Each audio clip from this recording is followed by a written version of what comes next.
സംസ്ഥാനത്തെ government medical college ആശുപത്രികളിൽ എന്തെങ്കിലും പോയിട്ടുള്ളവരും ഇനി പോകാൻ സാധ്യതയുള്ളവരും ഈ വീഡിയോ കാണണം. അല്ലെങ്കിൽ മെഡിക്കൽ കോളേജുകളിൽ നിന്ന് ചികിത്സ തേടുന്നവരെ ഉറപ്പായും ഈ വിവരം നിങ്ങൾ അറിയിക്കണം. അത്രയ്ക്കും പ്രധാനപ്പെട്ട മാറ്റങ്ങളാണ് വരാൻ പോകുന്നത്. ഇനി മുതൽ OP സമയം കഴിഞ്ഞാലും ടോക്കൺ എടുത്ത എല്ലാ രോഗികളെയും ഡോക്ടർ പരിശോധിക്കും.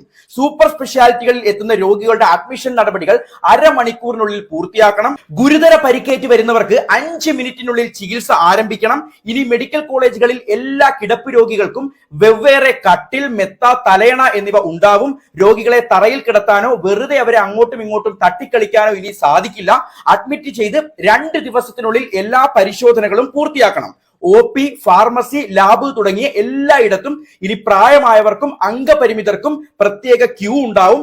എല്ലാ മെഡിക്കൽ കോളേജ് ജീവനക്കാരും രോഗികളോടും കൂട്ടിരിപ്പുകാരോടും മാന്യമായി പെരുമാറണം. എല്ലാ OPകളിലും കുടിവെള്ളം, വേസ്റ്റ് ബിൻ, രോഗികൾക്കുള്ള കസേര, ഫാൻ എന്നിവ ഉറപ്പാക്കണം.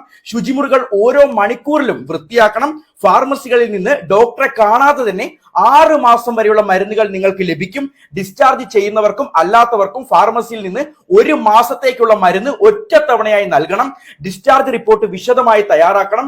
ആശുപത്രികളിലെ എല്ലാ ബ്ലോക്കിലും may I help you desk ഉണ്ടാവും. ഈ നിർദ്ദേശങ്ങളെല്ലാം 100 ദിവസത്തിനുള്ളിൽ നടപ്പാക്കണമെന്ന് കർശന നിർദ്ദേശമാണ് നൽകിയിരിക്കുന്നത്. എന്തെങ്കിലും പോരായ്മ കണ്ടാൽ നമുക്ക് പരാതിപ്പെടാൻ എല്ലാ കൗണ്ടറുകളിലും സൗകര്യം ഉണ്ടാവും. ആരോഗ്യ വകുപ്പിനും ആരോഗ്യമന്ത്രിക്കും നമുക്ക് പരാതി നൽകാം. നടപടി ഉറപ്പാണ്.